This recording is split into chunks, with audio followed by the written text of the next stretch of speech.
Hello mga kabibig, welcome back sa aming bagong YouTube channel. Ito ang pinakamaingay ng YouTuber sa balat ng YouTube. Ako si Kabibig, maglabag-labag na ta with evidence. Mga kongresista, hinay-hinay ng bumabaliktad. Naku po, akala ng mga netizen ba na ay hindi yan maano yung Committee on Justice, ibabasura talaga yung impeachment ni BBM. Pero iba kabibig ang nangyari. Iba, yung dalawang impeachment case ni BBM, nakakuha ng maraming suporta ng mga kongresista. Yes, mga kabibig, may pa-walkout pa si Abante, pero nanalo pa rin with sufficient form ang dalawang impeachment ni BBM. Yung una, yung kay De Jesus. Yung pangalawa, ng Makabayan Black. At sinuportahan ito ng mga kongresista, mga kabibig. So it means, kabibig, ang mga kongresista ngayon ay bumabaliktad na. Ang mga kongresista na iniisip na nila kung ano ba, kailangan ba nating isipin yung political career natin or ano ba mangyayari? Meron bang mga below the table? Mga ganun kabibig ba? So ito kabibig ha, pinag-usapan ito. At grabe ha, sa yung kinaano kanina, yung impeachment ni Bongbong Marcos ni Attorney Andre De Jesus, nakakuha ng ng suporta. 35-9-1, ito yung sa Makabayan Black. 35 ang nag-yes, siyam lang ang nag-object, isa lang ang nag-abstain. Ang nag-object, sila si Abante, si Chua, yung mga kagrupo niya. Kaya, nanalo yung maraming kongresista. Yan, kabibig. Yung ang drama ni Abante is, nag-walk out siya. Sabi niya, it is very clear that there is insufficiency in form of BBM impeachment cases. Ganun ha. Very clear po yan. Therefore, realizing that this is actually an exercise in futility and waste of people's money. Waste daw of people's money. Pero yung impeachment ni BP Sara, maraming mga congressman na nagsasabi na hindi waste of money yun. Kasi may mga congressman na tumatanggap ng pera na time. So kami pa rin ang alkansi nito. Ang taong bayan. Ngayon iniisip ni Abante na kung ipagpatuloy itong impeachment ni BBM, sayang lang to. Nagsasayang lang tayo ng pera ng taong bayan. Yung kan BP Sara, milyones, bilyones ang nakamkam nyo, sabi ng ibang kongresista. Di ba? Kaya 35-9-1, 35 ang yes. At yung iba, ay naku. Kaya nag-walk out sabi dito, si Abante. O, tingnan nyo ang pag-walk out ni Abante, ha? Alam mo na, sabi nga, script yan, scripted yan, Abante. Bahala na kung scripted ka, bibig. Basta nag-walk out siya. Okay, ito, bibig, ha? Panoorin natin.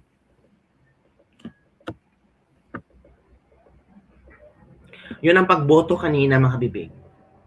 Nagbotohan sila sa Makabayan Black na na impeachment laban kay BBM. Madami Uy, si Jose Alvarez hindi bumoto. Jong hindi bumoto. Those who are not in favor of the motion, please raise your right hand. Sino ang yung hindi in favor? Ay, ito hindi siya. Hindi in favor si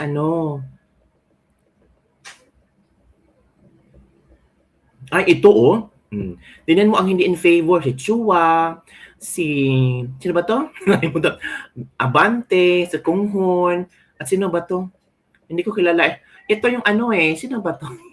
Ito yung nang-motion para impeach si BP Sara. Ito yun. Yan, sila.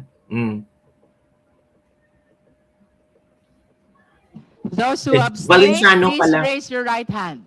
Si Rodriguez, nag-object pala si Rodriguez, no? Abstain. Sinong abstain? Si Adjong. Si Adjong nag-abstain. Bakit? Comsec the vote, please. So marami ang mga kongresistang nag-yes na may substance yung yung impeachment complaint. Wala ka. Naku, yan. Sinasabi natin. Ito na. Ilan ba? At dito kabibig, I don't know kung manifestation ba or nag-o-object si Abante. Parang magsalita siya kabibig pa. With 35 in favor, 9 against, and 1 abstain. The chair declares the Masa et al. Complaint sufficient in form. Madam Chair, The Honorable Abante. it is very clear that there is insufficiency in form. Very clear po yan. And I'm so glad for the rest of those, my colleagues, that supported my objection. And therefore, realizing that this is actually an exercise in futility and a waste of the people's money, Oh. I therefore would like to walk out of this hearing right now. Tumawa na lang si The manifestation is noted.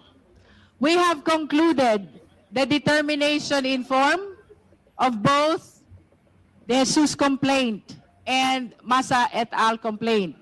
If there are any other matters, Nag-walk out. Bakit mag-walk out? Pwede naman hindi mag-walk out. Anong klaseng drama yan, Abante? Para ma-interview. Ay, nako, ang daming mga kadramahan nila.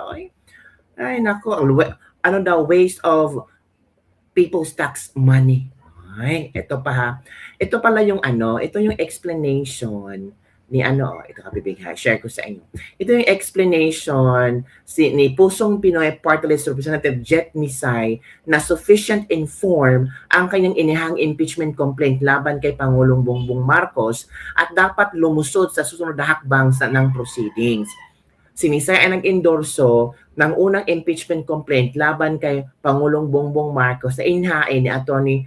Andre De Jesus. So pakinggan natin ha ang kanyang explanation kung bakit sufficient informed. we are recognizing Representative Misay for his endorsement of the impeachment complaint of Attorney De Jesus. Good morning, Madam Chair, honorable members of the committee, and all the esteemed guests. Article 2 of the 1987 Philippine Constitution states that sovereignty resides in the people and all government authority emanates from them. Bilang kinatawan ng mamayang Pilipino at bilang House Deputy Minority Leader, humaharap tayo ngayon para sa konstitusyonal na proseso sa pananagutan ng mataas na opisyal ng bansa, na ngayon ay may alegasyon ng graft and corruption, culpable violation of the Constitution, at betrayal of public trust. Bago po ang lahat, nais kong bigyan diin na sa magiging impeachment proceedings na ito ay maging pundasyon nawa ang tama at patas sa proseso. Ito rin ang pangunahin kong intensyon kung kaya't aking inendorso complaint na ito, ang madala sa nararapat na forum at dumaan sa wastong proseso. Tayo ay sumusunod at susunod sa bawat tamang prosesong idineklara ng batas. Unang-una, tiwala ako na ang impeachment complaint na aking inendorso ay sufficient in form. Batay sa ating rules, kaugnay sa pag-evaluate ng impeachment complaint, ang isang impeachment complaint para maging sufficient in form must be verified by an affidavit that the complainant has read the complaint and that the allegations therein are true and correct of his personal knowledge or based on authentic records. This can also be checked sa page 13 ng nasabing complaint or sa verification page. Clearly, ang complaint na ito ay verified by an affidavit executed by Attorney Andre De Jesus, stating that he caused its preparation, that he has read and understood its contents, and that the allegations therein are true and correct based on his personal knowledge or on authentic documents. In the same affidavit attached to the complaint, Attorney De Jesus further swears that all factual allegations are supported by evidence and that this complaint is not filed to harass, delay, or otherwise increase the cost of litigation. Accordingly, para mag-comply sa formal requirements, ini-endorso ko ang impeachment complaint through a resolution of endorsement. duly signed and sworn to before the Honorable House Secretary General. Therefore, Madam Chair, in view of the foregoing, it is respectfully submitted that the impeachment complaint is sufficient in form and that it be allowed to proceed to the next stage of the proceedings. Thank you, Madam Chair. So, mag-proceed na yan kasi nakakuha yan ng ilang bang puntos, ilan ba ang anong tawag dito?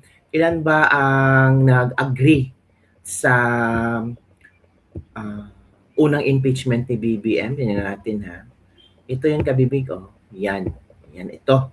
The House Committee on Justice has voted 46-1-1. 46 ang nag-yes, isa lang ang nag-no, tapos isang abstain. The impeachment complaint versus President Bongbong Marcos filed by Attorney Andre Jesus is sufficient in form.